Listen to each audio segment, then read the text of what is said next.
고대시대의 왕의 권위는 절대적이었다고 합니다. 즉, 나라를 자기 뜻대로 다스렸던 것입니다. 그런 왕이 되는 길은 혈족 관계로 계승되었다고 합니다. 하지만 혁명이 일어나는 경우도 간혹 있었다고 합니다. 쉽게 족보에 들지 않은 어떤 사람이 왕관을 획득하는 길은 폭력을 통해서였다고 합니다.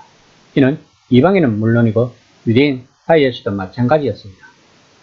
예수님이 빌라도를 만나시기 약 200년 전에 유다 마카베오스가 시리아에 맞서 군사 혁명을 일으켜 왕조를 세움으로써 유대는 약 100년간 독립을 얻었고 마카베오스와 그의 가문은 왕실의 지위를 얻었던 것입니다. 또한 예수님이 태어나시기 30년 전에 헤롯 대왕은 동방의 대제국 파르티아를 격파했고 그 보답으로 로마는 정당한 배경이나 족보가 없는데도 그를 유대인의 왕으로 승낙하였던 것입니다. 오늘 본문은 빌라도가 예수님을 신문하는 내용입니다. 18장 33에서 35절입니다. 이에 빌라도가 다시 관정에 들어가 예수를 불러 이르되 내가 유대인의 왕이냐? 예수께서 대답하시되 이는 내가 스스로 하는 말이냐? 다른 사람들이 나에 대하여 내게 한 말이냐? 빌라도가 대답하되 내가 유대인이냐? 내 나라 사람과 대제사장들이 너를 넘겼으니 내가 무엇을 하였느냐? 빌라도는 대제사장 일행들이 예수님을 넘겨준 이유가 그가 자신을 왕이라고 여겼기 때문이라고 들었을 때 이것은 그가 짐작하던 일이 벌어지고 있는 게 틀림없다고 생각했을 것입니다. 즉 군사적 반란을 생각했을 것입니다. 빌라도는 유대인들의 삶이나 사고방식을 이해하지 못했고 이해하고 싶지도 않았을 것입니다. 하지만 그는 왕이 무엇이고 나라가 무엇이고 왕이 어디에서 나오고 어떻게 행동하는지 알고 있었던 것입니다. 또한 그는 자기 통치 영역 내에서 그런 일을 허용하지 않는 게 자신의 임무라는 것도 잘 알고 있었을 것입니다. 그래서 그는 대놓고 물었던 것입니다. 내가 유대인의 왕이냐고. 이에 대해 예수님이 대답하십니다. 18장 36절입니다. 예수께서 대답하시되 내 나라는 이 세상에 속한 것이 아닙니다. 만일 내 나라가 이 세상에 속한 것이었더라면 내 종들이 사와 나로 유대인들에게 넘겨지지 않게 하였으리라. 이제 내 나라는 여기에 속한 것이 아니니라. 본문에서 예수님이 말씀하시는 세상에 속한 것이 아니라 하는 것은 그 나라가 순전히 내세적이고 현재 세상과는 관련이 없는 영적이고 천상적인 실제임을 말하는 것이 아닙니다. 예수님은 제자들에게 하나님 나라가 하늘에서와 같이 땅에 임하도록 기도하라고 가르치셨습니다. 그러므로 본문의 핵심 논점은 예수님의 나라가 이 세상에서부터 오지 않는다는 것입니다. 요한복음에서는 세상은 하나님을 거스르는 악과 반역의 권원이라고 말하고 있습니다. 그러므로 예수님은 자신의 나라가 현세적 기원이나 특성을 지닌 것을 부정하고 계시는 것입니다. 18장 37에서 38절입니다. 빌라도가 이르되 그러면 내가 왕이 아니냐? 예수께서 대답하시되 내 말과 같이 내가 왕이니라.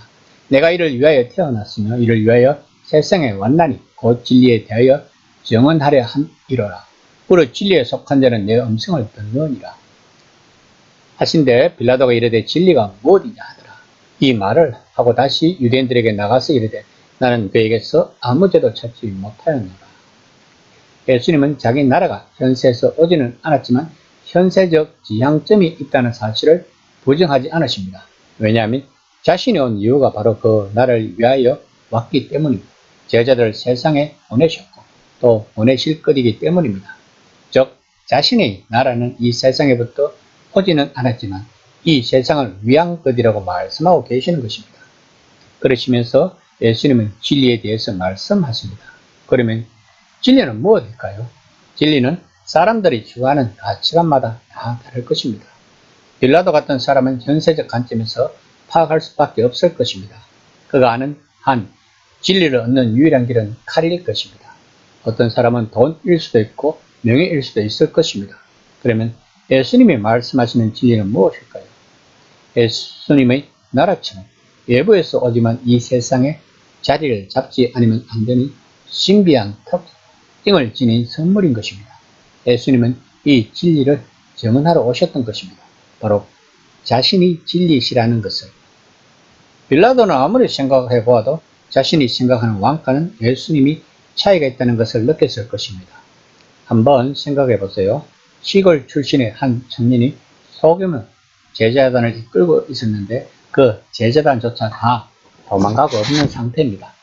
이런 왕은 없다고 생각했을 것입니다. 그래서 그는 예수님이 죄를 찾지 못하겠다고 대제사장 일행들에게 말하고 있는 것입니다. 18장 39에서 40절입니다. 2월절이면 내가 너에게 한 사람을 놓아주는 전례가 있으니 그러면 너희는 내가 유대인의 왕을 너에게 놓아주기를 원하느냐 하니 그들이 소리질러 이르되 이 사람은 아니라 바라바라 하니 바라바는 강도였더라. 요한은 지금 예수님이 유월절 진리를 행하시고 있다고 말하고 있는 것입니다. 한 사람이 죽어서 다른 사람들이 자유롭게 된다고 말하는 진리. 자칭 왕이었거나 다른 누군가의 실패한 메시아 운동의 지지자였을 강도 바라바 대신 진리가 친히 거기 있어서 강도에게 임했을지 모르는 죽음을 짊어지시고 있는 것입니다. 이것이 바로 십자가의 의미일 것입니다. 이것이 진리이고 진리가 하는 일입니다. 진리는 예수님 자신입니다. 그리고 예수님은 바라바를 위해, 이스라엘을 위해, 또한 세상을 위해 돌아가신 것입니다. 그리고 우리들을 위해서도 그 십자가에 올라가신 것입니다. 이 시간 나는 예수님의 진리를 잘 이해하고 있는지 한번 생각해보는 시간이 되었으면 합니다.